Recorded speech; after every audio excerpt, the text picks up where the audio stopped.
On donne la parole peut-être aux collègues enseignants. Ah, Ok. excusez-nous, on était en train d'essayer de charger le document. Gérard Fougerolles, je suis prof de SVT, moi, au collège de Grès-en-Bois, en Mayenne. Et donc moi, Christine Bourgeolet, je suis prof de maths au collège. Oui. Et puis on a notre collègue aussi, Eric, qui n'est pas là, qui n'a pas pu venir, mais qui est prof de sciences physiques et chimie et qui Oui. travaille avec nous. Ouais, tout à fait. Alors, je me permets aussi parce qu'il n'est pas inscrit dans le filage, mais il s'est inscrit. Je suis très content que le commandant Pilou soit là, puisque le commandant Pilou, en fait, vous le connaissez très bien, Christine et Gérard, puisque il fait partie on va dire, de votre projet, puisque le commandant Pilou, l'adjudant-chef jumelle interviennent auprès des élèves. Mon commandant, je vous laisse peut-être la parole juste pour préciser un peu votre rôle dans ce déploiement à Grès-en-Bois. Très bien, bonjour à tous. Donc, je suis le chef d'escadron Pilou, je suis l'officier adjoint de commandement au niveau du groupement de la Mayenne à Laval. Donc, avant de commencer, je tiens à excuser Bénédicte. Donc, elle a échangé avec chacun de vous, peut-être par WhatsApp ou en direct. Donc, elle est prise pour raison familiale et donc elle pourra pas être avec nous aujourd'hui sur ce webinaire. Mais Bénédicte, c'est quelqu'un de très très très investi et qui va bien au-delà de ses heures gendarmerie au profit du collège de Grès-en-Bois et au profit notamment des élèves. Oui. Voilà, donc c'est avec grand plaisir que je revois Christine et Gérard. Bon, Eric est absent. Au niveau du projet, donc je suis arrivé sur la Mayenne en 2023. C'était le début un peu du projet et donc avec Bénédicte, j'ai accompagné Bénédicte parce que il faut rendre à César ce qui est à César. C'est Bénédicte qui fait le gros du travail et les petites mains et cette année notamment chaque lundi au profit du collège de Grès-en-Bois. Et j'ai accompagné Bénédicte en 2023 lors du lancement du projet et ça a été un peu un crash test sur une année qui a abouti à quelque chose d'exceptionnel à mon sens, mais je pense que Gérard pourra en parler mieux que moi. Et on a décidé de repartir pour une session 2024-2025 avec un nouveau projet, une nouvelle scène de crime. Et je sais que vous nous avez énormément accompagnés, notamment Anne Tiffen. Donc on ne s'est pas encore croisés, mais je sais qu'avec Bénédicte, vous avez eu beaucoup d'échanges. Et même avec la classe, en visio également, vous êtes intervenus. Donc un grand plaisir de tous vous rencontrer. Je ne suis pas en tenue parce que je suis en vacances encore jusqu'à demain matin, mais c'est un grand plaisir d'être à vos côtés aujourd'hui. D'ailleurs, effectivement, dans la répartition des temps de parole, en fait, on avait prévu de commencer par l'expertise IRCGN en premier, et ensuite on passera sur le projet, on peut dire, flamboyant à Grès-en-Bois. Voilà. Donc du coup, je vais reprendre la main. Je vais reprendre la main pour laisser, pour prendre les slides. Alors, attendez voir. Je récupère. Ouais. Alors, du coup. Gérer les documents chargés, je pense. Ouais, en fait, du coup, le problème, c'est que. Ils sont plus. Ouais, il faut qu'on les replace. Alors. Tiens, le voilà. Ils sont là ou pas? Là, je suis là juste derrière, c'est le mien. Ouais. Voilà. Ouais, effectivement, en fait, quand on prend la main, en réalité, quand on prend la main, après, on. Alors. Ouais, peut-être que je supprime ma présentation, c'est ça là? Et non, ça va le faire tout seul quand il aura été téléchargé. Okay. Ouais. On va juste, il est en train de. Voilà, ça prend un peu de temps. Et voilà.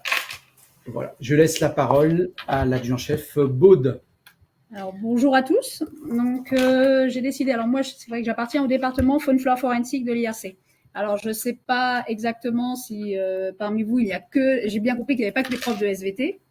Donc, j'ai choisi de vous présenter, parce que mon département se pourrait se résumer ainsi, c'est les indices naturels au service de l'enquête judiciaire. Donc, on va se servir de tout ce qu'on a autour de nous, en particulier certaines choses que vous voyez déjà en haut de la première slide, de la première présentation. On va servir de tout ça pour apporter des indications sur l'enquête, au niveau de l'enquête judiciaire. Donc, j'appartiens au département Faune Flore Forensique de l'IRC, donc faune, flore, tout est dit en fin de compte quasiment dans la présentation. C'est un département qui a été créé en 92, donc c'est pas un département qui est quand même si récent que cela. Sachant que l'IRCGN, il faut compter la date en gros de création de l'IRCGN et la mise en place de l'IRCGN dans la fin des années 80, 87 à peu près. Donc, quel domaine d'expertise est-ce qu'on va couvrir? On va couvrir tout ce qui est animaux et invertébrés. On va couvrir les diatomées, on verra plus tard que ce sont les algues, les insectes, et on va aussi parler de pollen, qui sont pour nous ce qu'on appelle des bioindicateurs forensiques. Donc, quand on parle de bioindicateurs forensiques, ces bioindicateurs, c'est quoi? C'est une espèce, un organisme animal ou végétal qui va nous donner une information, et forensique. Alors, forensique, c'est pas un gros mot, même si maintenant c'est passé dans le langage courant, mais c'est vrai que ça vient de l'anglais à la base. Et forensique, c'est une méthode scientifique. En fin de compte, c'est l'utilisation de cet indicateur, de cette information, au service d'une question légale ou judiciaire. Donc voilà, en fin de compte, tous ces animaux, tout ce qu'on peut voir quelquefois dans la nature, pourrait nous servir et pourrait devenir un indice au service de l'enquête. Donc moi, mon but pendant ce gros quart d'heure, ces 20 minutes, c'est de vous montrer à partir de quoi on travaille et de voir comment après, avec les experts à l'école, on peut l'appliquer, et c'est ce que vous montreront les professeurs derrière, on peut appliquer ces techniques aux élèves et surtout les adapter au programme et à la mallette qu'ils ont perçue des sciences à l'école. Donc on va commencer. Alors, bien sûr, ces bioindicateurs, c'est des éléments d'origine naturelle. Donc, en gros, il va falloir bien sûr les collecter, il va falloir les faire parler. Donc, c'est vraiment le principe. Et qu'est-ce que ça va nous donner comme indication? Ça va nous donner d'abord une indication spatiale. On va être capable de déterminer un milieu. On va pouvoir se rapprocher d'un milieu. Et aussi, on va pouvoir établir un lien entre un objet ou une personne et ce milieu. Là, ça va être en majorité le cas du milieu aquatique et du pollen. On verra après exactement comment. Après, on peut avoir aussi une information temporelle. Donc là, on n'est plus vraiment sur le « où », mais on est plutôt sur le « quand ». Et là, on va pouvoir répondre à deux grosses questions qui vont être l'estimation du délai post-mortem. Donc, depuis quand est-ce que cet animal ou cette personne est décédée? Et on va aussi pouvoir estimer ce qu'on appelle le délai de submersion, qu'on résumera par depuis quand est-ce que cet objet, cette valise, cette voiture ou ce corps est dans l'eau. Ça, c'est ce qu'on va avoir en information temporelle. Et puis après, il y a l'information spatio-temporelle qu'on pourrait résumer par comment.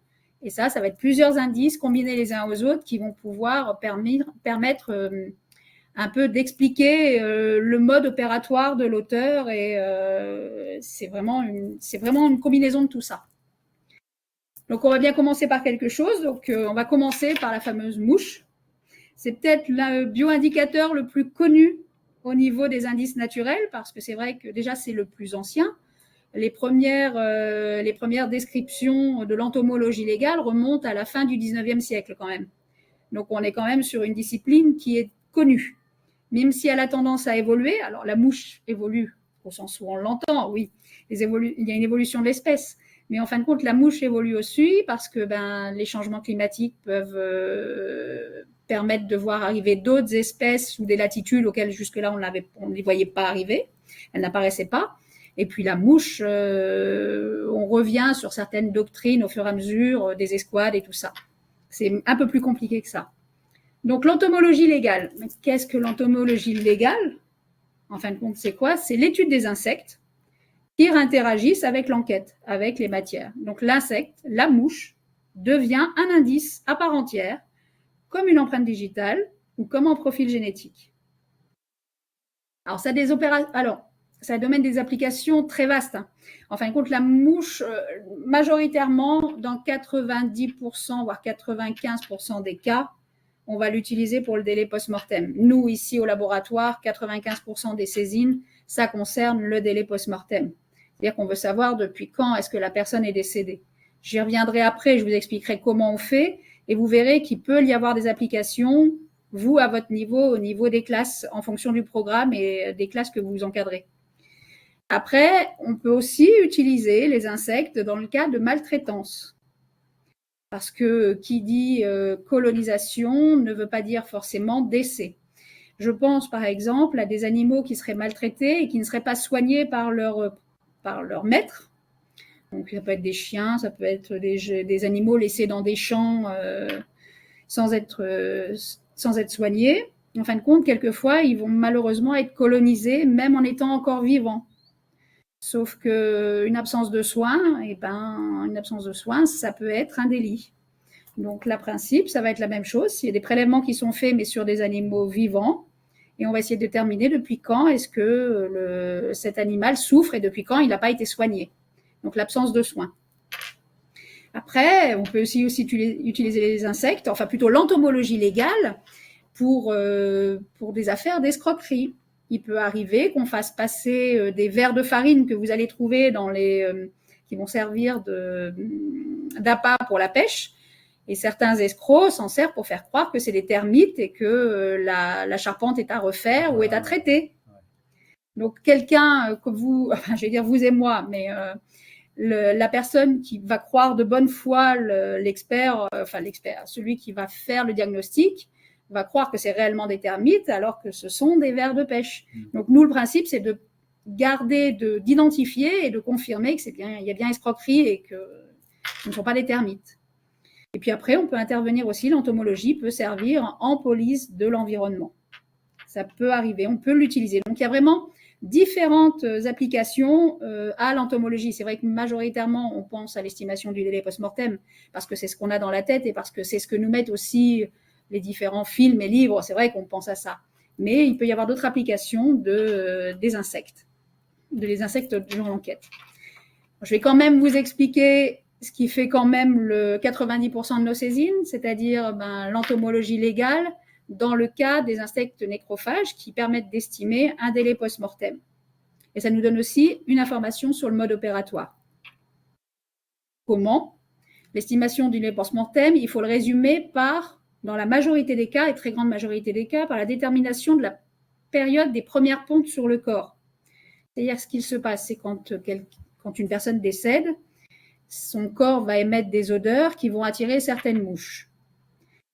À la fin du 19e siècle, ils avaient décrit les escouades qui arrivaient les unes derrière les autres en fonction de la décomposition du corps.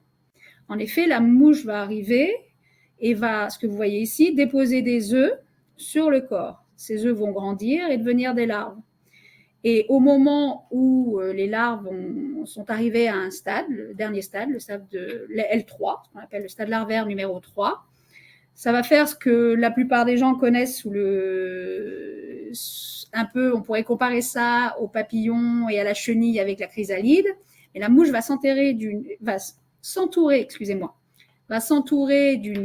enveloppe de chitine qu'on appelle la pupe, va faire une sorte de petit cocon. Et à l'intérieur de cette enveloppe, elle va faire ce qu'on appelle sa métamorphose. Quand la métamorphose sera terminée, ce sera un nouvel adulte qui émergera et un nouveau cycle de mouche aura lieu. Le principe pour nous en entomologie légale, c'est les prélèvements sont réalisés sur la scène de crime au moment où les techniciens interviennent. Et à l'issue, ils nous les envoient, nous, on les identifie, on sait à quelle espèce de mouche on sait combien de temps il faut en degrés pour que cette mouche arrive à l'âge adulte. Et en fin de compte, on va remonter le temps jusqu'aux premières pontes. Et c'est comme ça qu'on déterminera, dans la très grande majorité, le délai post-mortem. Je reviendrai après si vous avez des questions, mais il y a moyen, alors en détournant avec la mallette. Dans la mallette, il y a un terrarium. Non, je crois qu'on l'a plus dans les nouvelles. Dans celles qui sont actuellement déployées, c'est dans celles qui sont déployées à Nice qu'il n'y ait plus. Mais par contre, il y a quand même tout le kit, câble chauffant, voilà. etc. Donc, en fin de compte, il y a possibilité de faire des élevages de mouches et de greffer ça sur... alors après, c'est vrai qu'on parle pas, c'est pas forcément sur du délai post-mortem. Maintenant, ça dépend des classes que vous avez en face de vous. Mais en gros, on peut très bien travailler sur le cycle de la mouche sans aborder forcément le délai post-mortem. Il y a vraiment d'autres thèmes à relier à l'entomologie légale. Donc voilà le principe, c'est-à-dire que l'entomologie légale, ma petite mouche, elle est très pertinente à partir de 2-3 jours, une semaine, et jusqu'à à peu près 1 an. Là, on déterminera une période minimale de décès. Après 1 an, ce sera de l'anthropologie, donc l'étude des ossements, et vous voyez qu'avant 2-3 jours, c'est plus de la médecine légale. Donc, il faut vraiment tabler sur des périodes entre 1 semaine, 6 mois. Après, au fur et à mesure, ça se complique parce que, bien sûr, les cycles de mouche, ce sera qu'une période minimale. Mais voilà sur à peu près le délai sur lequel on travaille, la période sur laquelle on travaille. L'estimation du délai post-mortem, elle se fera à partir de quoi? Elle se fera à partir donc d'œufs, ce que vous voyez au-dessus, la première photo, de différentes larves et de pupes. En aucun cas, on ne va travailler sur les mouches, parce que le principe d'une mouche, ça je ne vais rien vous apprendre, c'est qu'elle vole. Et comme elle vole, on ne peut pas la rattacher au corps. Donc en fin de compte, on ne travaillera pas sur les adultes. Les adultes nous servent uniquement, enfin les adultes sur la scène de crime. Les seuls adultes qui vont nous intéresser, c'est ceux qu'on va monter en élevage et qu'on va élever jusqu'à l'âge adulte. Mais quand on va les recevoir, ce seront des pupes ou ce seront des larves. En aucun cas, on travaillera sur les adultes qui volent au-dessus du corps sur la scène de crime, pour la simple et bonne raison qu'on ne peut pas les relier directement au corps. C'est le principe de l'indice, il faut pouvoir le relier à la scène. À l'issue des mouches, je vais vous parler des diatomées. Alors, les diatomées, on change totalement de thème, puisque là, on est sur du milieu aquatique. Donc, en fin de compte, qu'est-ce qu'une diatomée? Eh bien, une diatomée, c'est une microalgue photosynthétique. C'est en fin de compte une algue microscopique qu'on va retrouver dans tous les types de milieux aquatiques naturels.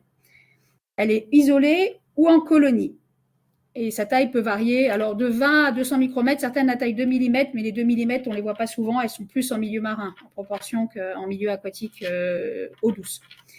Alors la particularité des diatomées, c'est, vous voyez, c'est sa paroi, c'est son squelette. C'est un squelette, c'est un exosquelette, et à l'intérieur de l'exosquelette, vous avez une cellule végétale, un chloroplaste. Et ce qui nous intéresse, c'est qu'elle est résistante aux acides, à la chaleur et à la putréfaction. Alors vous allez me dire des algues, mais les algues, qu'est-ce que les algues font à l'IRCGN et à quoi elles peuvent bien servir?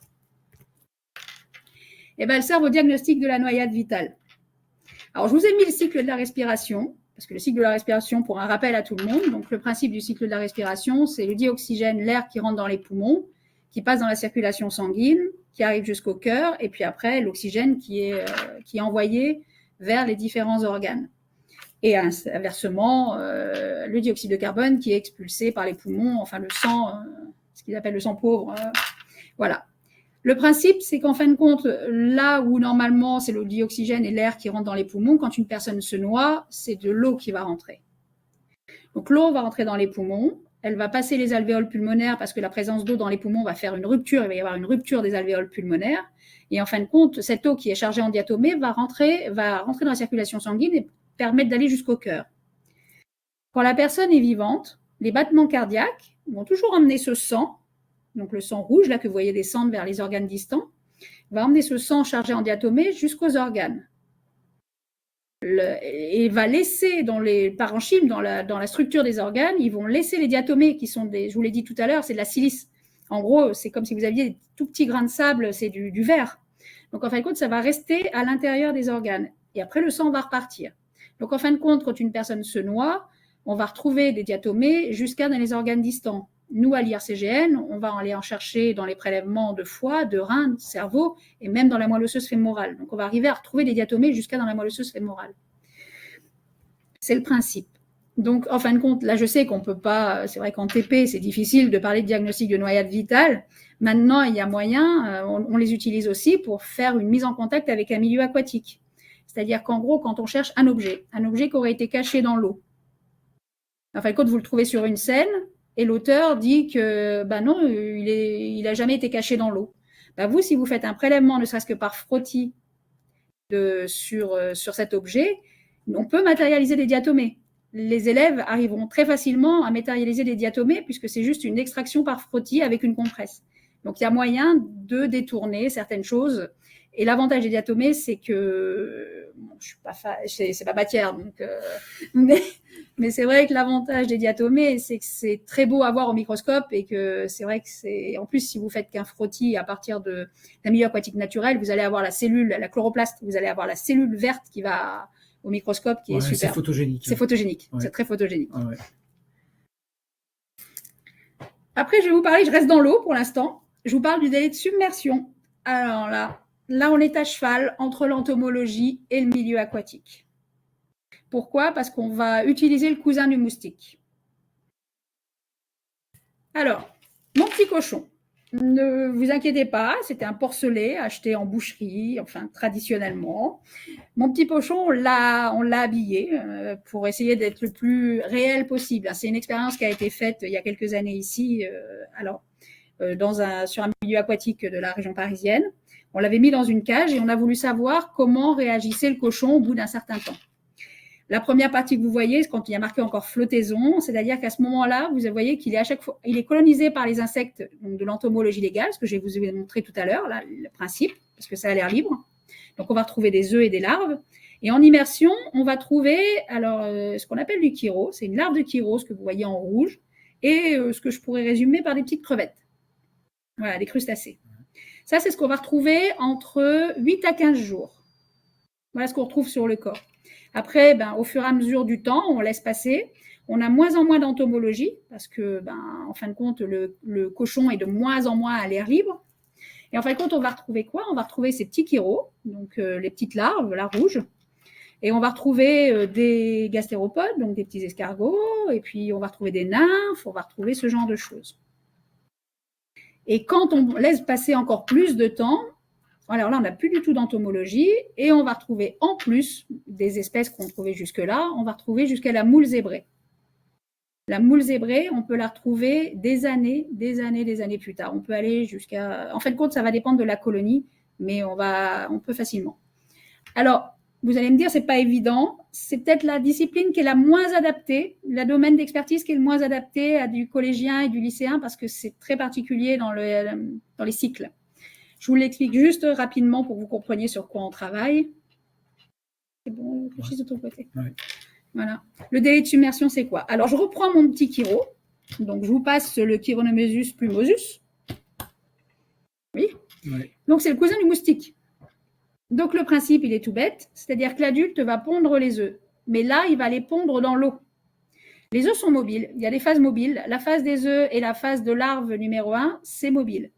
Par contre, entre la phase larve 2 et 3 et 4, il va s'attacher à un support. Et c'est à ce moment-là qu'on sait qu'il est attaché à un support depuis un certain temps. Quand on le trouve attaché à ce support, on sait qu'il a eu un temps mobile dans lequel il était attaché. Et c'est comme ça qu'on va déterminer un délai de submersion. Alors, ce sera toujours une période minimale parce qu'on ne peut pas évaluer pendant combien de temps les œufs ont flotté dans l'eau avant. Mais on arrivera à déterminer après, on sera capable de dire que ça flotte depuis 15 jours, enfin qu'il était accroché, que l'objet ou le corps était dans l'eau depuis 15 jours, 3 semaines. Ça va être possible. Alors, la grosse différence avec ce qu'on a vu tout à l'heure sur l'entomologie légale, c'est qu'en fin de compte, là, c'est pas spécifique, c'est pas nécrophage. C'est-à-dire que ça peut aussi bien s'accrocher à un corps qu'à un objet, qu'à un vêtement. En fin de compte, c'est pas comme l'entomologie qu'on a vu en tout premier, où les mouches sont attirées par l'odeur du corps. Là, c'est pas le cas. Là, vous pouvez très bien avoir des chiros sur un vêtement qui traîne dans l'eau depuis 15 jours. En fin de compte, le chiro va s'accrocher là où il y a du limon, où il y a de la vase. C'est ça qui va l'intéresser. Je sais que j'avance. La palynologie légale. Mais il y a beaucoup d'indices naturels aussi, Régis. Ouais. La palynologie légale. Alors, c'est quoi la palynologie légale? C'est l'étude des pollens. Alors, l'étude des pollens, c'est l'étude des grains de pollen et des spores. Majoritairement, ce qui est le plus facile avec les experts à l'école, c'est d'étudier les grains de pollen. Les spores, c'est trop compliqué et je suis pas sûre que vous ayez les microscopes adaptés pour les spores, c'est très particulier. Les grains de pollen, ça va nous laisser des micro-traces. Et le principe, c'est un grain de pollen, une espèce végétale. L'avantage, c'est que ça résiste, c'est un peu comme les diatomées, ça résiste à tout et à la destruction biologique. C'est vraiment le gros avantage. Nous, ici, on travaillera par réflexion sur une empreinte pollinique. En gros, le principe, c'est qu'on regardera toutes les espèces présentes, le ratio entre les espèces, et voir si l'empreinte pollinique est la même entre un objet ou un lieu ou une personne. Voilà comment on va travailler, nous. C'est plutôt dans cette optique. Donc, le principe, c'est d'établir un lien entre une personne et un objet. Est-ce qu'ils ont séjourné au même endroit? Ou avec une personne et une formation végétale. Est-ce qu'il a séjourné dans telle région? Alors, région, ça va être trop grand, mais est-ce qu'il a séjourné dans tel jardin où on va retrouver une fréquentation d'un milieu floristique à peu près spécifique? Le principe, c'est vraiment ça. Après, on l'utilise pour quelque chose qui pourrait être un peu plus trivial, surtout avec des élèves, c'est le cannabis. Le principe, c'est qu'on est capable d'évaluer si de l'herbe de cannabis, alors je sais que c'est pas possible de s'en fournir, ça j'ai bien compris, c'est pas le problème, mais c'est pas légal. Mais en fin de compte, nous, ce qu'on va faire sur ce qui nous est fourni dans le cadre des affaires judiciaires, c'est qu'on va être capable de déterminer si la résine de cannabis provient d'un même lot. Donc, est-ce qu'elle a la même inflorescence? Alors, on ne va pas regarder le pollen de cannabis, parce que le pollen de cannabis, ça va être le même partout. On va regarder plutôt s'il est mélangé avec autre chose. Et c'est l'autre chose qu'on va aller chercher. Autre chose, on est capable de déterminer si c'est une culture qui a été faite en intérieur ou en extérieur, grâce à certains indicateurs, dont je ne m'évoquerai pas plus ici. Et on est capable de mettre en évidence un lieu qui aurait été fréquenté par une culture de cannabis et qui aurait été déserté entre-temps. C'est-à-dire qu'il n'y aurait plus rien. Des soupçons se portent sur quelque chose, et quand les enquêteurs arrivent, il n'y a plus rien, mais nous, on est capable de dire si oui ou non il y a eu une culture de cannabis à cet endroit-là. Mais je n'irai pas plus loin non plus dans les détails. Le principe, et pour la dernière espèce, c'est l'identification moléculaire des espèces. Alors là, on va parler génétique. Mais on va parler de génétique pas nucléaire, on va parler de génétique mitochondriale. Bon, les rappels rapides. Donc la cellule, le noyau, à l'intérieur du noyau, une information, le chromosome, l'ADN, et tout ce qui est codant pour le développement, le fonctionnement et la reproduction. Mais nous, ce n'est pas notre problème. Nous, on ne va pas travailler là-dessus. Nous, on va travailler sur la mitochondrie. Alors, la mitochondrie, l'usine, en gros, si je peux dire, l'usine de la cellule, enfin, oui, on peut dire ça comme ça. Et on va aller travailler sur l'ADN mitochondrial. Pour aller chercher quoi? Pour aller chercher, en fin de compte, l'espèce. On va travailler sur... Alors, on ne travaille pas sur... j'ai oublié de vous le préciser pour nous, mais c'est vrai que Faune Flore Forensique, on ne travaille pas sur la génétique humaine. Là, ce qu'on va faire, c'est qu'on va travailler sur la génétique des espèces animales. Donc, il peut arriver dans des circonstances qu'on ait besoin de déterminer de quelle espèce appartient ce sang, cet élément pileux, ce genre de choses. Et là, nous, on va être capable de sortir l'ADN mitochondrial et en fonction de l'ADN mitochondrial, d'aller dire sur quelle lignée on est et sur quelle espèce on est au niveau génétique. Le principe est toujours le même, un peu comme la génétique normale, c'est-à-dire extraction, amplification, réaction de séquence et séquençage. Lecture de la séquence, et après, on va la confronter, la séquence, à des bases qui sont en open access au niveau international. Et ces bases en open access vont pouvoir nous dire si on a affaire à du chien, si on a affaire à du sanglier, ou voire même si c'est de l'humain, ça va nous sortir Homo sapiens. Après, si c'est de l'humain, on passera la main à nos collègues généticiens qui font la génétique humaine, et eux établiront le profil génétique. Mais on peut déjà nous déterminer que c'est Homo sapiens. Donc, dans quelles applications? Et je terminerai par là. Alors, vous voyez, ça peut être du sang, ça peut être des viscères qu'un service vétérinaire n'arriverait pas à identifier plus que ça.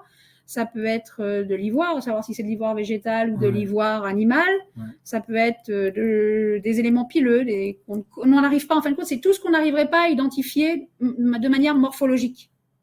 C'est là où on va intervenir, nous, à notre niveau. Il nous arrive d'intervenir sur de la viande, des trafics d'espèces protégées, où on veut savoir, et on n'a que des éléments pileux, et l'espèce protégée, quand on l'a pas, on a que des éléments pileux, déterminés si c'est oui ou non. Voilà sur quoi on pourrait intervenir. On peut intervenir sur des accidents mortels, ça nous est déjà arrivé, route et aérien. Un avion qui avait été percuté par un oiseau, par exemple. Ou je ne sais pas qui a percuté qui. On peut aussi intervenir dans les cas des sévices et des actes de cruauté envers les animaux. On trouve une arme avec du sang, on ne sait pas si c'est cette arme blanche qui a servi, par exemple, à égorger une vache ou un Mhm. animal, on va être capable de mettre en évidence la présence de l'espèce animale.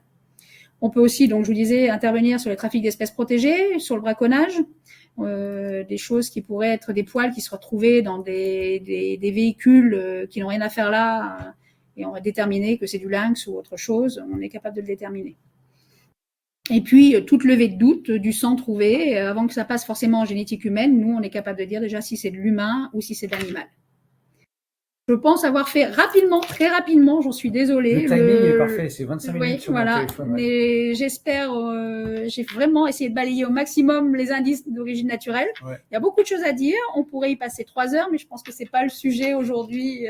Voilà. Donc, merci beaucoup. Non, l'année prochaine, pour les prochains webinaires, pour la prochaine session de webinaire, on réfléchira peut-être à thématiser, à choisir. On fait ouais. que du milieu aquatique, si c'est vous. Voilà. Et moi, j'avais une question, parce que c'est une question qui intéresse beaucoup les enseignants, c'est la formation continue tout au long de la carrière. Comment ça se passe? Comment est-ce qu'un expert est toujours dans le coup sur la question des connaissances, des process, des méthodes? Comment vous vous formez de manière continue? Comment vous êtes formé? Déjà, il faut savoir qu'on n'est pas expert dans tous les domaines de discipline en même temps. Oui. Là, je vous ai présenté en gros tous les indices naturels parce qu'on a vraiment survolé tous les indices qui sont capables, qu'on peut utiliser lors d'une enquête judiciaire. Mais en fin de compte, il faut savoir moi, je suis par exemple experte en milieu aquatique. Donc tout ce qui me concerne, c'est le milieu aquatique. J'ai des collègues au même département qui ne font que de l'entomologie légale. Oui. Ils ne font que ça. Et en fin de compte, le principe, c'est de maintenir toujours. Alors déjà, on a notre formation universitaire à la base. Et puis après, on a toujours, on a des formations avec les universités. On peut avoir, on va à certains colloques. Et puis, au fur et à mesure, c'est la lecture de biblio, la bibliographie. On continue à avoir toujours une veille bibliographique pour savoir les techniques qui se font encore actuellement. Mais c'est vraiment variable en fonction de la discipline. Ouais.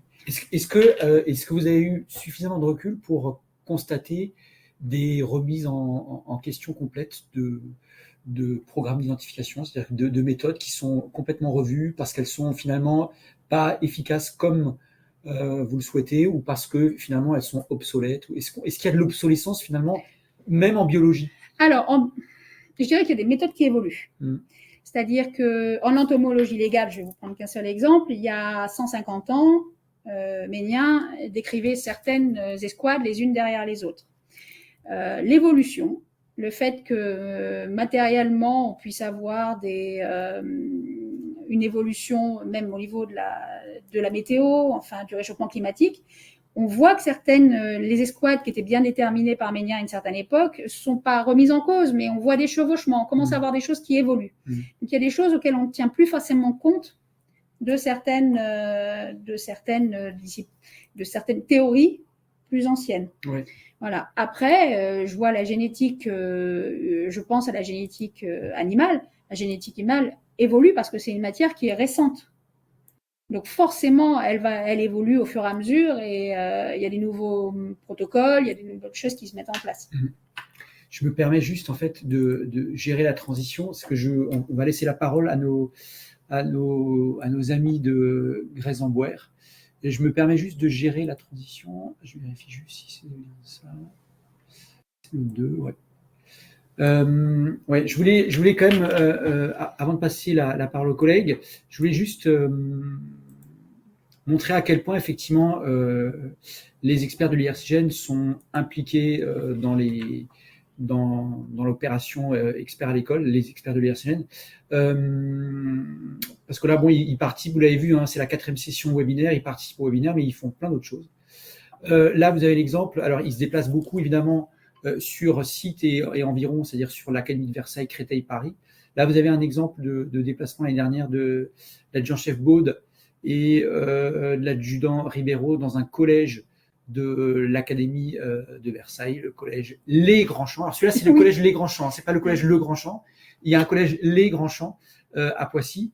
Autre exemple, alors qui concerne le collège Le Grand-Champ, puisque c'est la même équipe d'ailleurs. Hein, oui. Il se trouve, c'est l'adjudant Ribeiro et l'adjudant-chef Baud qui sont intervenus il y a un peu plus d'un mois avec le collège Le Grand-Champ à Grèce-en-Bois. Et puis effectivement tout à l'heure, je voulais montrer quelques photos, mais je vous invite quand même à aller sur sur le site web de Sciences à l'école où vous trouverez des photos. Parce qu'effectivement, tout à l'heure, le commandant Pilou parlait effectivement de l'adjudant-chef Jumel. L'adjudant-chef Jumel est venu à l'IRCGN spécifiquement dans le cadre d'Expert à l'école il y a 4 ans, presque 4 ans, pour une session de formation pour des enseignants de l'Île-de-France, l'Académie de Versailles principalement. Et l'adjudant-chef Baud était déjà là sur les sessions de formation.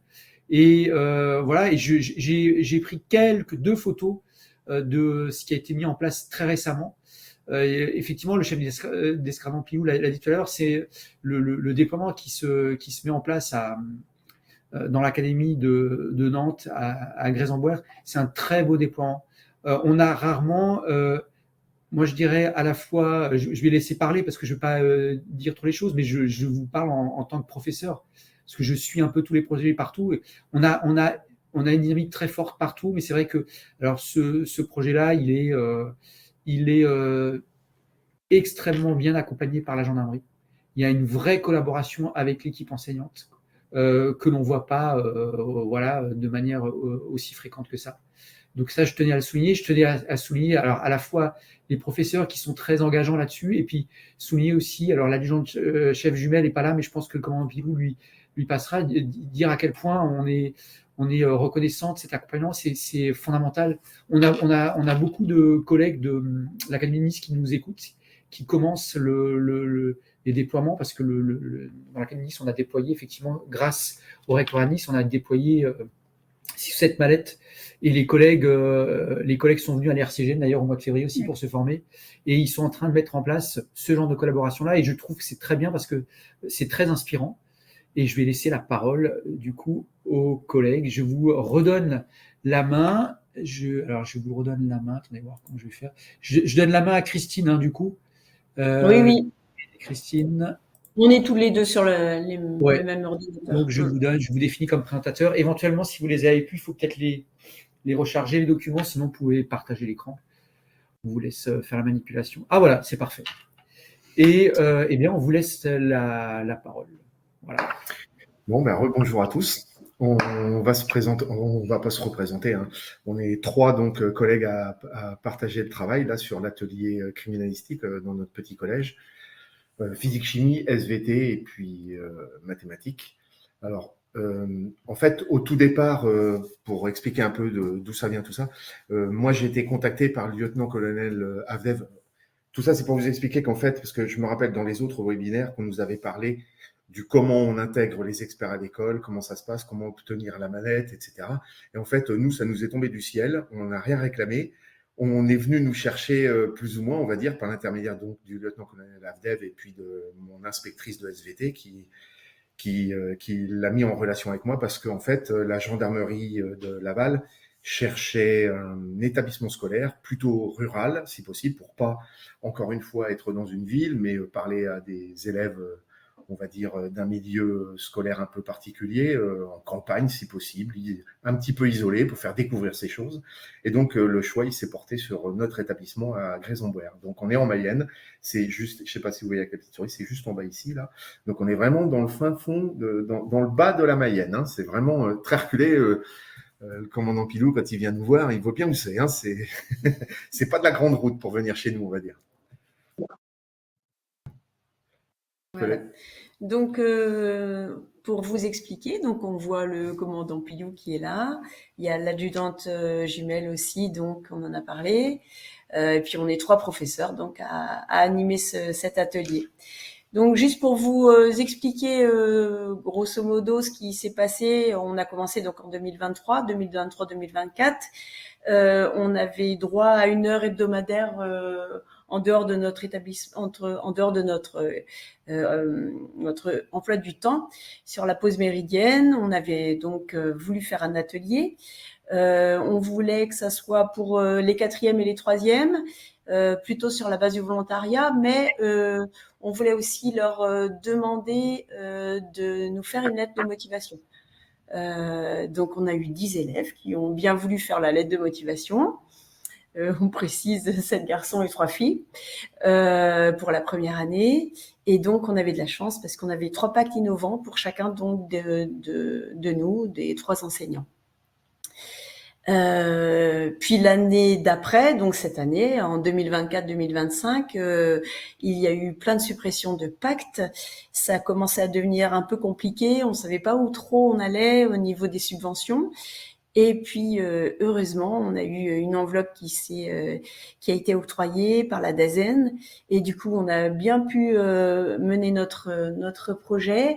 Au début, donc le premier mois, en fait, ça s'est fait un petit peu comme ça. On savait pas trop où on allait. Et puis, en octobre, ça y est, on a pu mener à bien notre projet. On a eu 12 élèves cette fois-ci. Alors, on a qu'un garçon. Et on a 11 filles. Et puis cette année, on a vraiment la présence de Bénédicte Jumel avec nous, à peu près une fois par mois. Ouais. Et ben c'est bien agréable parce que du coup, elle nous met vraiment le pied à l'étrier. On voit bien ce qui se passe au niveau gendarmerie. Et il y a un vrai lien qui se fait entre l'école et le terrain.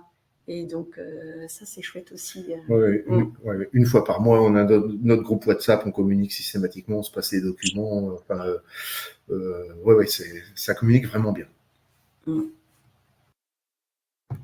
Donc, pour vous expliquer un peu comment on a démarré, ça, c'est un petit diagramme qu'on a fait pour cette année. L'année dernière, c'était un petit peu moins ordonné, mais là, on a eu la visite, le passage donc du commandant Pilou et puis de l'adjudant Jumel. On s'est mis à 5 autour de la table. Puis on a dressé notre plan parce que là, c'est l'œil de la gendarmerie qui nous guide en nous disant que quand quand il y a la découverte d'un corps, il faut penser à ce qui est sur les flèches, c'est-à-dire le mobile, la victime, le meurtrier potentiel, quand, comment, où, etc. Donc on est parti sur ça. Et puis à partir de là, on a réfléchi à 5 autour de la table, puis on a monté tout notre plan. Alors là, c'est difficile de lire ce qu'il y a dans les cases, mais en gros, c'est les différentes activités qui seront à mener parce qu'on savait déjà un petit peu comment serait notre scène de crime.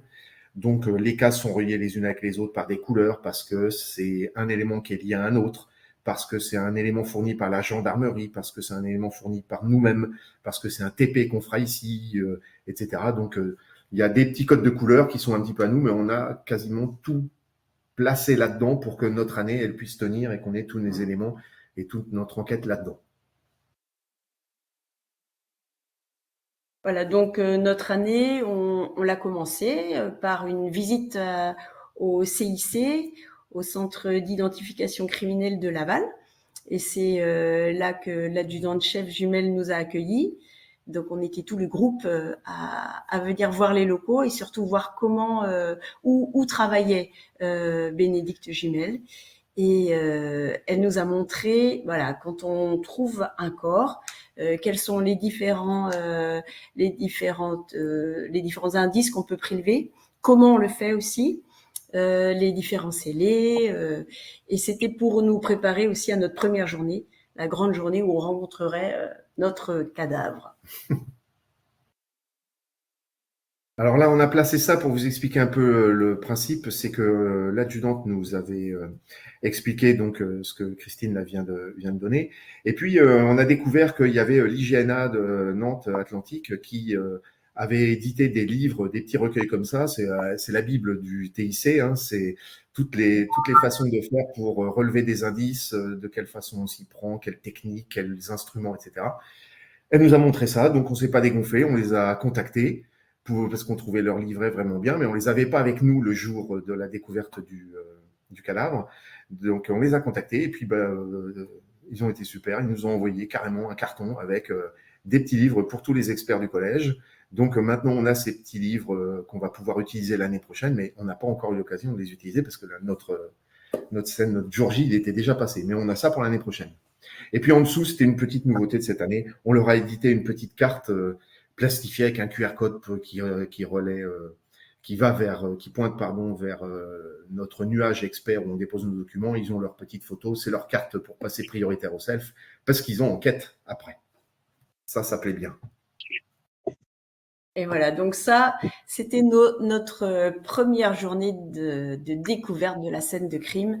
Alors vous voyez, on a nos 2 années là. Donc notre première année, on avait découvert un squelette en fait à côté d'un bosquet. Et puis il restait plus grand chose. Il était caché dans les feuilles. Voilà, donc on avait commencé à mettre nos plots d'indices. D'ailleurs, les plots avaient été faits par le professeur de techno. Il avait bien voulu nous faire ça.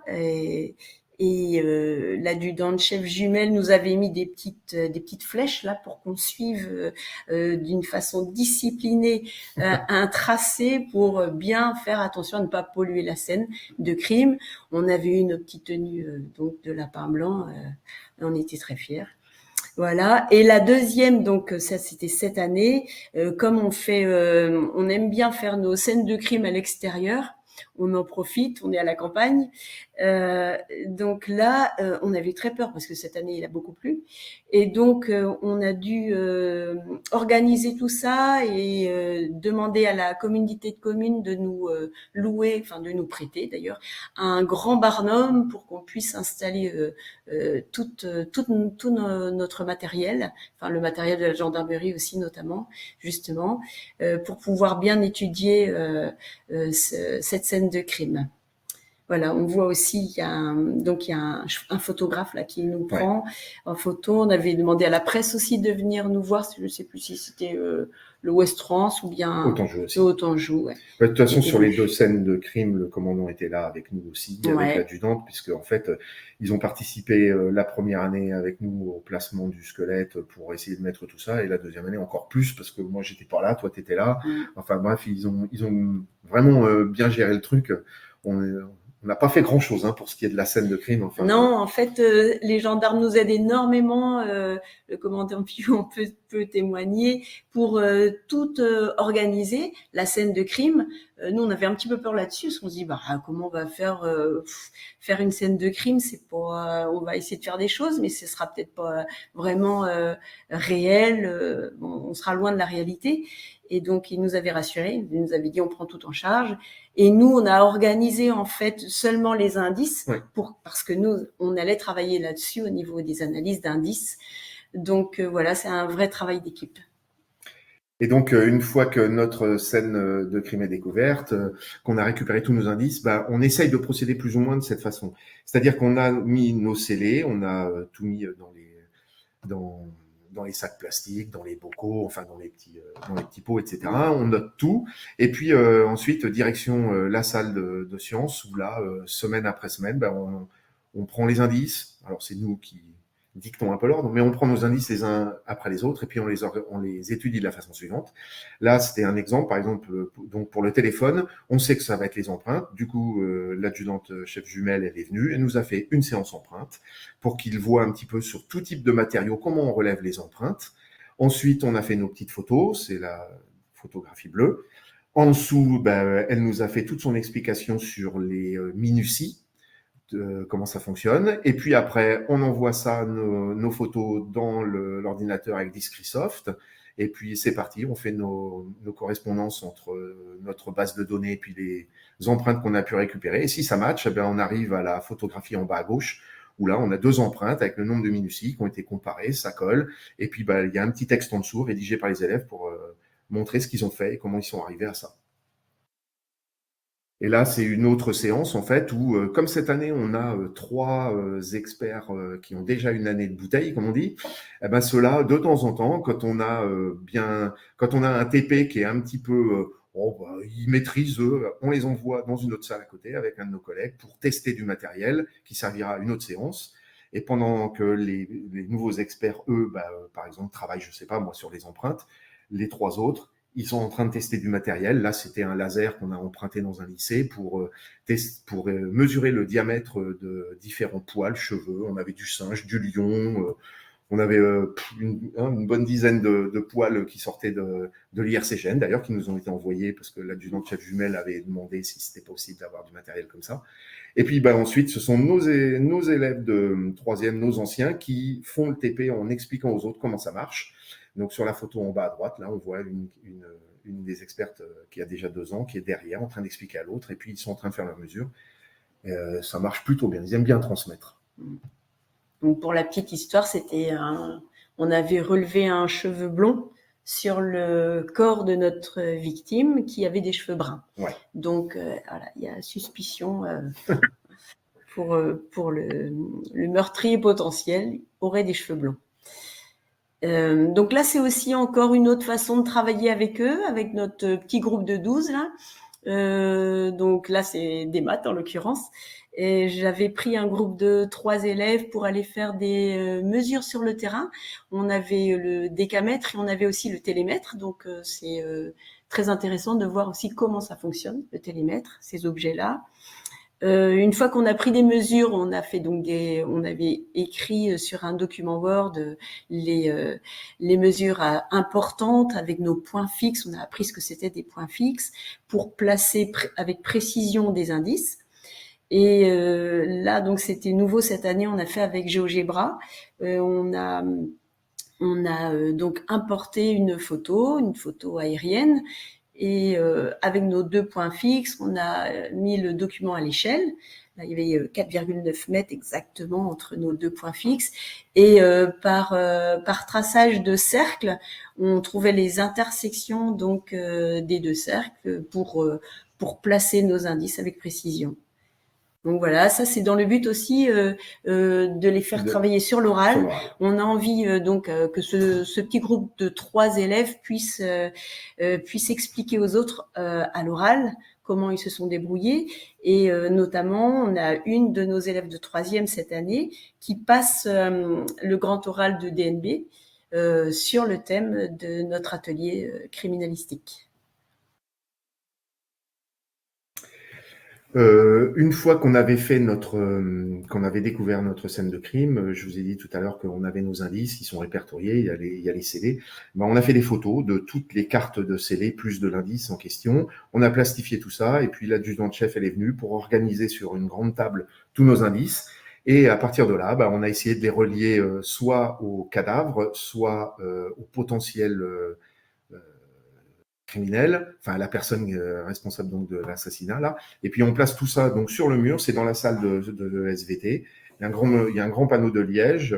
On en a utilisé une bonne partie là pour placer un petit peu tous nos éléments dedans, faire notre diagramme de liaison, notre cadre vide au milieu. Tous nos indices sont répertoriés, numérotés avec des points d'interrogation. Et puis au fur et à mesure, on enlève les points d'interrogation quand on a un indice. Et puis on modifie ce diagramme de liaison, on y ajoute des informations. Là, on voit sur les photos à droite le AB+, parce qu'on avait des groupes sanguins qu'on a trouvés, parce qu'on avait un moulage d'empreintes, parce qu'avec cette empreinte, on a pu déterminer la taille du corps, c'est la petite photographie à droite, etc. Donc, bon, c'est des méthodes un peu particulières, mais ça leur permet de regrouper tout ce qu'on fait, tout ce qu'on a encore à faire, voir les liens. On a des codes de couleurs avec des ficelles bleues, des ficelles rouges, des ficelles vertes, selon les liens qui existent entre les différents indices. Ça leur permet de se repérer aussi dans l'enquête parce que comme c'est sur toute l'année, on peut un petit peu oublier le fil. Et là, avec ce diagramme de liaison, ça permet de remettre tout en mémoire aussi d'une façon visuelle. Donc pour eux, c'est mieux aussi. Donc là, ça c'est tous les éléments. Ouais, tout le travail qu'on fait au fur et à mesure des séances, on les met sous notre espace numérique, c'est Illico là. On a créé un nuage où on a donc repéré 4 dossiers. On met nos vidéos, enfin nos photos d'abord, parce qu'au fur et à mesure qu'ils travaillent à chaque séance, nous on fait des photos. Les publications, c'est justement ce que font les élèves. On aime bien aussi qu'ils rédigent un petit article à chaque fois. Notre travail, ça sera justement pour tout répertorier les articles. Et après, mettre dans la publication, quand on veut faire notre petite gazette, on va vous en parler après. Et la vidéo, on va vous en parler après aussi. C'est ce qu'on veut faire à la fin de l'année. On fait une synthèse et on crée une petite vidéo. En tout cas, c'est ce qu'on a fait l'année dernière. Et là, on est en train de la créer. Voilà. Et on essaie de communiquer. Voilà, donc la communication autour de l'atelier, donc surtout les réseaux sociaux. Il y a la gendarmerie qui nous aide beaucoup aussi pour bien communiquer. Le commandant Pillou, il était très actif là-dessus. On a fait aussi appel à nos médias locaux. Il y a Ouest France qui est passé, le Haut-Anjou, France Bleu aussi. On a été interviewé l'année dernière. C'était marrant parce que ils ont fait une petite émission sur notre atelier. Le mode faites entrer l'accusé, le petit jingle, là, c'était sympa. Donc surtout pour nos portes ouvertes, on fait une sacrée pub aussi au niveau de notre atelier. C'est vrai que les parents ils aiment bien quand ils viennent nous voir. On a notre petit journal justement qu'on a créé, qu'on a appelé le Petit Gris, on va vous en parler, et notre site aussi qu'on a créé cette année. C'est plutôt Eric, notre collègue, qui est à l'origine de tout ça. Notre site, voilà, donc ça c'est la première page du site où on a répertorié des actualités, ça c'est nouveau aussi cette année, et nos publications qu'on avait déjà commencé l'année dernière. Voilà. Et justement, donc on fonctionne comme ça. Par exemple, sur la gauche en haut, là, vous avez une photographie du couteau avec un petit article concernant le couteau, ce qu'on en a trouvé, et puis la pointe de la lame qui avait été retirée du corps que l'adjudant de jumelle nous a fourni. Donc ils ont rédigé leur petit article concernant ce qui a été fait et ce qu'on a tiré comme information de ce rapport. Une fois qu'on a ce petit article, eh ben, il est mêlé à un ou deux autres articles pour créer une page d'actualité. Ça, c'est tous les 15 jours, en gros. 15 jours, 3 semaines. Et quand on a suffisamment d'actualité, là, on passe à l'étape du bas, c'est la Gazette, où là, en fait, il y a notre journal Le Petit Gré qui fait 2-3 pages. Alors, l'architecture de la Gazette tout en bas, c'est Eric, c'est notre collègue qui la gère, parce que c'est trop lourd, ça prendrait beaucoup trop de temps. Mais par contre, le contenu, les textes sont rédigés par les élèves. On vous cache pas, ils font appel à l'IA. Le ChatGPT, c'est très pratique pour corriger les fautes d'orthographe, pour reformuler un petit peu et faire en sorte que ce qu'on a écrit, évidemment, ce soit fluide et bien lisible. Donc, le travail derrière, c'est plus de la mise en page concernant les actualités. Mais après, pour la publication, là, il y a du taf, il y a du boulot. On avait essayé, mais on s'est rendu compte qu'on allait y passer trop de temps et puis trop d'écriture pour eux. À un moment donné, je parle pour les élèves, ça devient un petit peu lourd. Au tout début, on avait essayé de faire des vrais rapports complet par écrit sous Word, mais ça prenait beaucoup trop de temps, puis ça va pas assez vite pour eux. C'est plus simple pour eux d'expliquer ce que je viens de faire au cours de l'heure et qu'est-ce que j'en ai tiré comme enseignement. Ça passe beaucoup mieux. L'année dernière, on n'avait pas travaillé avec ChatGPT. Non. Et c'est vrai que c'était assez contraignant pour eux. On leur demandait de rédiger un article et c'était pas facile. Et cette année, on a décidé de les aider. Bon, déjà, nous, professeurs, mais aussi en leur disant, allez-y, faites avec ChatGPT. Ouais. Et là, ça marche bien. Et ils se mettent facilement à la rédaction d'articles, du coup. Et puis, pour finir, en fait, on aime bien le fait entrer l'accusé, l'heure du crime, ce genre de choses. Donc, en fait, chacun passe à la moulinette, c'est-à-dire devant la caméra.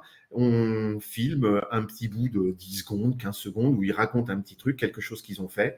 Ensuite, sur fond vert, toujours, pour qu'ensuite on puisse incruster un laboratoire, parce que ça ressemble pas du tout à ce... C'est pas ce qu'on a chez nous du tout, les laboratoires qui sont là. Donc on les met devant un beau petit laboratoire, et puis ensuite on fait notre montage, où après qu'ils aient expliqué ce qu'ils ont fait, l'année dernière on diffusait beaucoup de photos, là on a beaucoup plus fait de films, de petites séquences vidéo à droite à gauche, donc on pourra mêler photos et puis vidéo pour réaliser notre film, où là j'ai mis tout en bas là donc la photo d'un des élèves de l'année dernière avec le lien ce qui est sur le site des Sciences à l'école où il y a l'intégralité du film réalisé l'année dernière. On s'est arrêté là pour la présentation parce qu'on s'est dit qu'il fallait pas qu'on dépasse trop. On a gardé encore du temps si jamais il y avait des questions. Et puis, on s'est gardé aussi une dernière diapositive sur laquelle il y a quasiment toutes les séances de travail sur lesquelles on a pu travailler en les classant par matière. Donc, je sais pas si ça peut intéresser, si on peut discuter des différents TP qu'on a pu faire, mais bon. Ouais, voilà. Gérard, tu peux peut-être la placer parce que comme on enregistre et que les gens pourront venir après coup chercher les informations. Même si là, sur le temps, évidemment, les gens n'auront pas le temps de décortiquer, mais c'est très important, c'est un bon soutien. Alors, j'ai vu qu'il y a la collègue qui a posé la question. Je voulais d'abord laisser, avant que Caroline puisse prendre la parole, je voulais quand même laisser la parole au chef d'escadron, Pilou. Je voulais vous poser la question, comment est-ce que vous avez reçu cette mission d'accompagnement de ce collège et de ce groupe d'élèves? Comment vous en êtes saisi? La réponse elle est très simple, en toute simplicité. Le projet, alors quand j'ai pris mon poste, il en était à ses balbutiements. Il y avait une désignation d'un établissement scolaire faite par mon prédécesseur, lieutenant-colonel Avdé. Et quand je suis arrivé, j'ai regardé les experts à l'école, ce que c'était, puisque bon, c'est un projet qui date de plus d'une dizaine d'années, mais dans mes précédentes affectations, j'avais pas eu l'occasion de me pencher sur le sujet.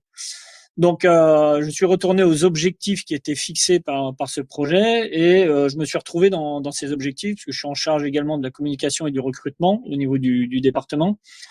Et l'objectif principal, c'était vraiment de faire vivre les sciences, tout ce qui était innovation pédagogique, créativité et le travail en équipe au niveau des enseignants. Et vu que je travaille avec beaucoup de partenaires, et ben ça rentrait complètement dans le champ de compétences et dans mes objectifs.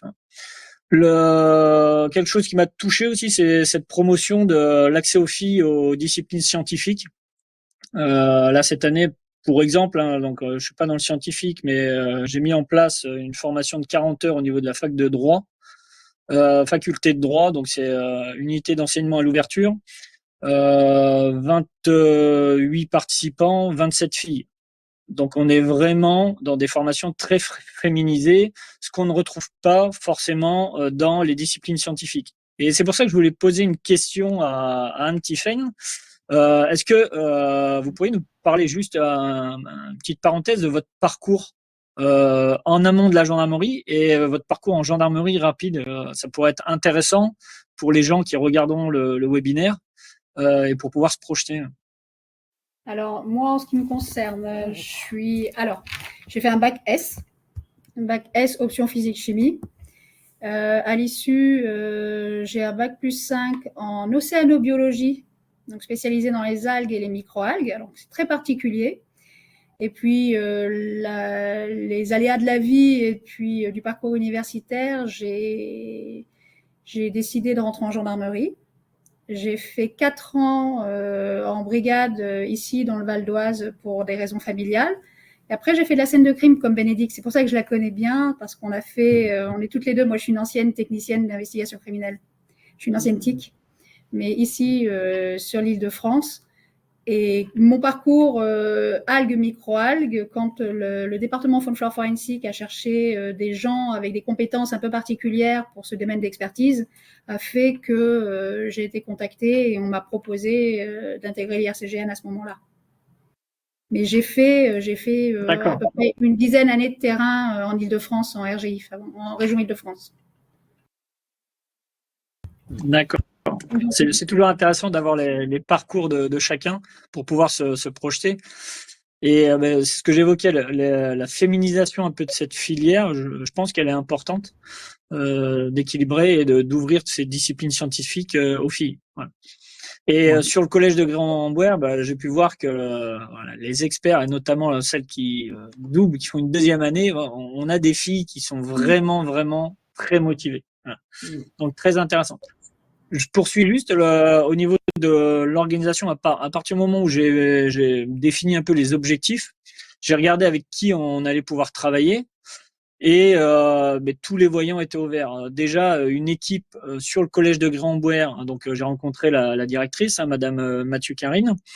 J'ai surtout rencontré Gérard, Christine et Eric au niveau du collège et j'ai pu mesurer rapidement leur motivation et la motivation du groupe d'élèves. Et ce qui m'a motivé d'autant plus avec Bénédicte par rapport à l'accompagnement. Voilà. On a été un peu outre, on a dépassé un peu les limites qui étaient prévues initialement dans le projet. Mais lorsqu'on s'engage dans un projet, l'important c'est le résultat. Et pour arriver au résultat, il faut mettre des moyens.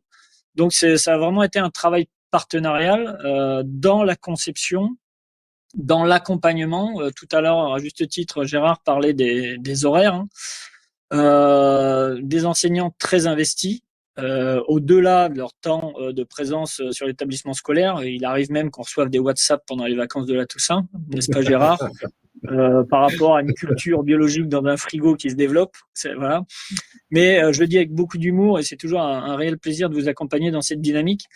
Et l'esprit, après, c'était aussi de vous accompagner au niveau de votre directrice et je vais plus loin au niveau de la DSDEN pour valoriser un peu votre investissement, ce travail et aider votre encadrement à gagner des heures pour que vous puissiez travailler dans de bonnes conditions. S'investir, c'est bien, mais faut pas que ce soit non plus au détriment de votre vie personnelle.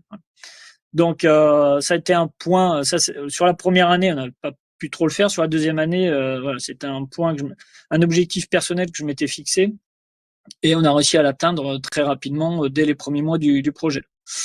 Et vous l'avez très largement abordé, l'aspect communication, que ce soit communication en externe et communication en interne. Donc en interne, il y a un très très gros travail qui a été fait, hein, notamment avec les jeunes reporters, d'associer un peu l'atelier jeunes reporters.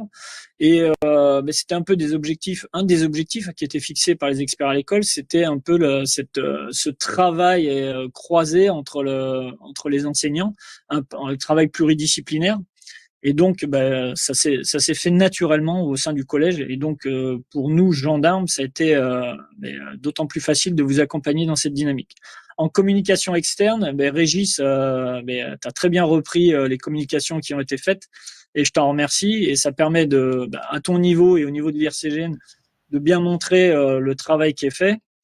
Mais je pense qu'on peut aller plus loin, et c'est un des objectifs que je me fixe pour l'année prochaine. Ça va être aussi de valoriser, et notamment les militaires, notamment Bénédicte, hein, qui accompagnent ce projet. Voilà. Donc cet investissement, il doit être valorisé, et je pense qu'il va falloir le mettre en lumière d'une manière ou d'une autre. J'ai bien compris, Anne-Tiphaine, hein, que tu adorais la photographie des diatomées, hein, parce qu'elles sont très photogéniques. Et je pense que si Gérard, Christine et Eric et Bénédicte sont motivés l'an prochain, je pense que il y aura peut-être des frottis dans l'air du temps, dans la conception du scénario. Ce sera avec grand plaisir qu'on vous accompagnera et qu'on continuera de travailler ensemble. On a vu que vous venez. Moi, je voulais insister effectivement sur moi, mon coup de cœur, parce que j'en ai discuté avec Christine, Gérard, et je crois qu'Éric était là. Enfin, moi, mon coup de cœur tout particulier, c'est la Gazette, le petit Grèze, parce qu'en fait, on voit ça très rarement. C'est très joli, et puis je trouve aussi que c'est un hommage aussi à l'engagement de tous. Et moi, je suis très content. Je dis toujours à Christine et à Gérard, je dis, il me faut des photos avec les gendarmes. Je veux les mettre sur le site. Je veux montrer l'engagement. Je ne sais pas si vous allez les uns et les autres régulièrement sur le site de Sciences à l'école, mais en fait, c'est un peu le leitmotiv. C'est de montrer la collaboration entre gendarmerie et éducation nationale, les enseignants, les gendarmes qui collaborent sur les projets. Et là, on a un exemple magnifique, et le commandant Pilou a raison, effectivement, il faut faire, et il faut faire savoir aussi, montrer. Et d'ailleurs, je voulais dire, en termes de visibilité, voilà, ce que vous avez ouvert vos portes à Ouest France, le Haut-Anjou, la presse, on voit pas ça souvent, et je vous remercie, je vous dis bravo, parce que ça valorise le travail qui est fait localement, et en fait, nous, on en tire aussi les bénéfices, parce qu'on peut montrer aussi à tous ceux qui s'intéressent à l'opération Expert à l'école, on peut montrer des déclinaisons en région qui sont magnifiques, et vous faites partie effectivement de ces projets très importants et hautement qualitatifs, voilà, avec une vraie haute valeur ajoutée pour les enfants, parce qu'effectivement ils sont engagés. Moi, je repense à mes années collège, et je me dis, qu'est-ce que j'aurais adoré être impliqué comme eux dans des projets comme ça. Et donc merci aussi pour eux, hein, parce qu'on espère continuer. Ouais. Et alors, pardon, Régis, il y a une main levée. Il faut que ce soit moi qui clique. Non, en fait, on va laisser Caroline. Alors, on va laisser Caroline. Alors, Caroline peut prendre la parole, effectivement. Tu peux ouvrir ton micro, Caroline, du coup. Caroline Sivalera, qui est enseignante dans l'académie de Nice, et qui fait partie, effectivement, de ce groupe d'établissements qui ont été équipés cette année, et qui a déjà commencé. Alors, elle a aussi un projet magnifique avec le Centre national d'instruction nautique de la gendarmerie, qui est à Antibes, et qui est magnifique, parce que c'est quelque chose qu'on n'avait jamais vu non plus. Caroline, tu as peut-être une question? Pardon, j'en avais plusieurs, j'en ai 3, si c'est réalisable. Oui. Vous avez dit que vous preniez les photos en vidéo, parce que nous aussi, on a un web média, et l'année prochaine, on voulait que les élèves apprentis journalistes puissent suivre les experts. Donc, je voulais savoir combien de temps vidéo vous faisiez par élève, et parce que j'ai pas bien entendu tout à l'heure quand vous l'avez dit. Et si vous les faisiez tout à la fin de l'année ou plutôt tout au long de l'année? Quand ils faisaient, par exemple, les empreintes papillaires et si c'était à ce moment-là qu'ils faisaient leurs vidéos? À chaque fois qu'on a une séance, on essaye de photographier et de prendre un petit peu de morceaux de vidéo. Le montage en lui-même, c'est-à-dire l'élève qui est en train de commenter ce qu'il a pu faire, on fait ça par séance. C'est-à-dire que pendant qu'il y a une petite rédaction d'un article, on est 5, 6 de l'autre côté, dans une autre salle, on sort notre portique, on sort notre drap vert et puis on se filme. Et on est en total décalage là, par contre, entre ce qu'on est en train de dire devant la caméra et ce qui a été fait, c'était peut-être 15 jours, 1 mois, 2 mois plus tôt. D'accord, et le temps par élève? Vous prenez, Ah ben là, 2-3 minutes? un élève qui parle et qui commente, c'est 10, 15 secondes. C'est 2-3 D'accord. phrases.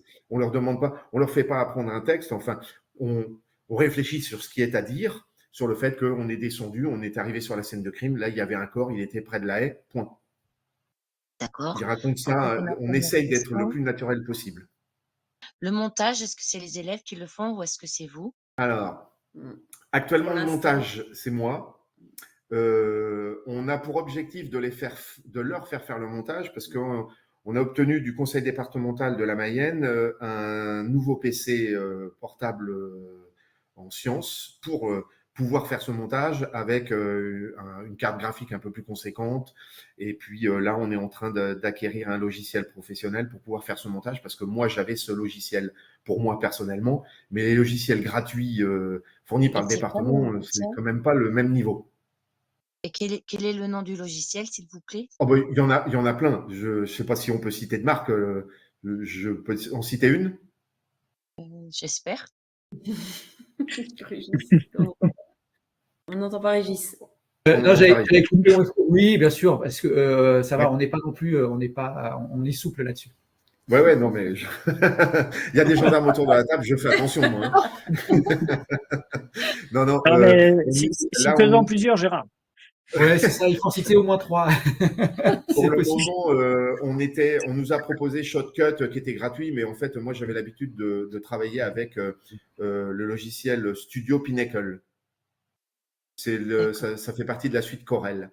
Et Studio Pinnacle, en fait, la version Ultimate, c'est-à-dire celle qui comprend tous les effets spéciaux possibles, je crois qu'elle est une licence, c'est pour 79 €, ça va.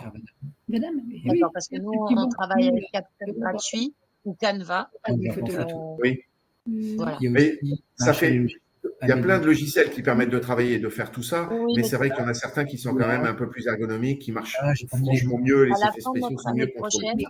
prochaine, on a pour ambition de le faire passer notre petit montage sur la radio, enfin, le plateau télévisé de Nice Matin, qui nous a proposé d'avoir un partenariat. Et du coup, on voulait Ah bah oui. avoir un logiciel peut-être qui tienne un petit peu plus la route.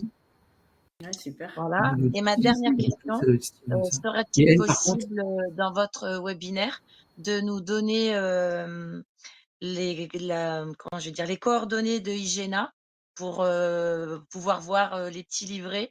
Parce que notre scène de crime, on a eu l'extrême grande chance de pouvoir compter sur la CIC de Nice et sur la gendarmerie subaquatique à côté de chez nous. Mais il faut qu'on réfléchisse à d'autres scénarios pour l'année prochaine, puisque à la fin de l'année, à chaque fois, on fait un jeu de rôle où les élèves de la classe sont partagés entre avocats et experts et comment je vais dire, potentiels criminels. Et ils reconstituent entièrement un procès. Donc voilà, si on pouvait avoir un petit support supplémentaire, ça nous La aiderait. personne avec qui je suis entré en contact, c'est monsieur Franck Forget à l'IGNA. Mais de toute façon, là, je viens de vérifier. Sous Google, il suffit il suffit de taper IGNA, l'acronyme IGNA. Et, la première proposition, c'est l'Institut génétique de Nantes-Atlantique. Ouais, il y a même le téléphone, en fait, ouais. Il y a tout. Ouais. Super. Bah, je vais faire ça. Après, En tout cas, je ne sais pas s'il pourra répondre positivement. Nous, on a eu la chance, c'est qu'ils étaient en pleine réédition de leur livret. Donc, il m'a expliqué que ça n'allait pas le dépouiller, c'était pas un problème. Et donc, il nous a envoyé ça. eh ben, on verra bien si on a la même chance que vous. En tout cas, merci pour vos réponses. Merci beaucoup. De rien. Merci beaucoup, Caroline.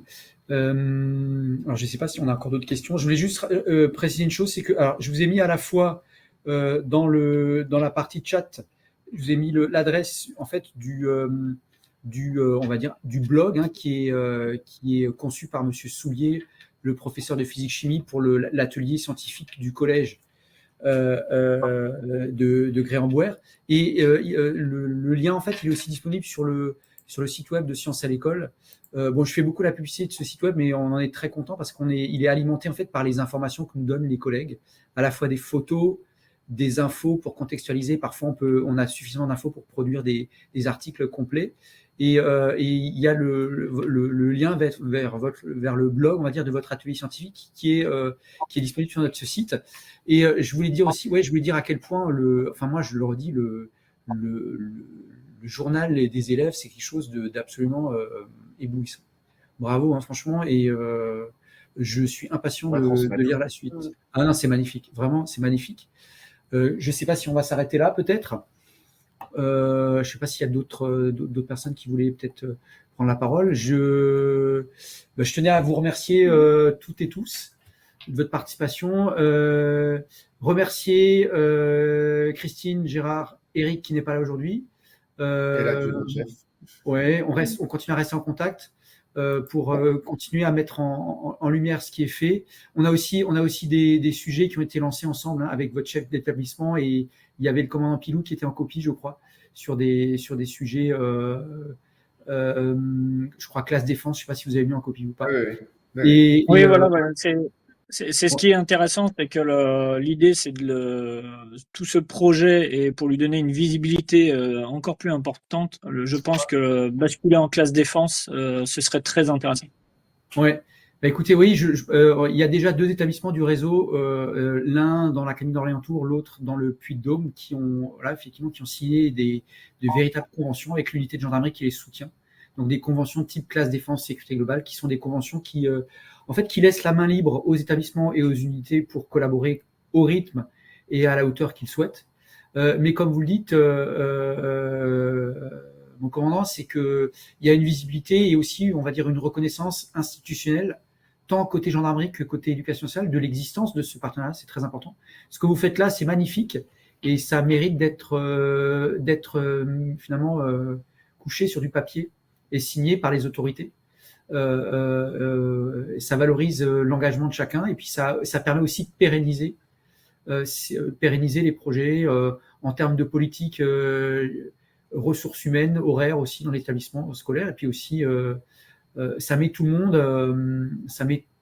en lumière, et c'est très important, ça me semble très important. Tous ces projets-là se font parce qu'il y a d'abord des personnes qui derrière sont passionnées, engagées, et pour l'intérêt des élèves. Donc c'est très important. Voilà, je pense qu'on va s'arrêter là. Je vous remercie toutes et tous. Alors là, c'était le dernier webinaire de l'année, Expert à l'école. Il y en aura d'autres dès la rentrée scolaire. On va évoluer un peu sur le format. Je le dis déjà au commandant Pilou, c'est que on va diversifier un peu les intervenants, c'est-à-dire qu'on laissera aussi la parole sur des projets. Là, on a laissé beaucoup les professeurs parler. On laissera aussi les gendarmes qui le souhaitent présenter un peu comment ils interagissent, c'est-à-dire avoir un peu le pendant. Alors, ce que vous avez un petit peu fait, mais on va le développer effectivement sur les différents projets. On a une montée en puissance à Nice très impressionnante, puisque les enseignants en fait ont reçu seulement au mois de février-mars le matériel, et on a déjà des séquences entières qui sont calées, des gendarmes qui interviennent très fortement, la CIC de Nice notamment, mais pas seulement. Et on aura beaucoup de choses à raconter l'année dernière partout, y compris à Nice. Voilà. Et je vous souhaite une bonne soirée. Et puis on vous donne rendez-vous l'année prochaine pour la suite des webinaires. Voilà. Merci à tous. Et voilà. Au revoir à tous. Au revoir. Bonne soirée à tous. Merci. Au revoir.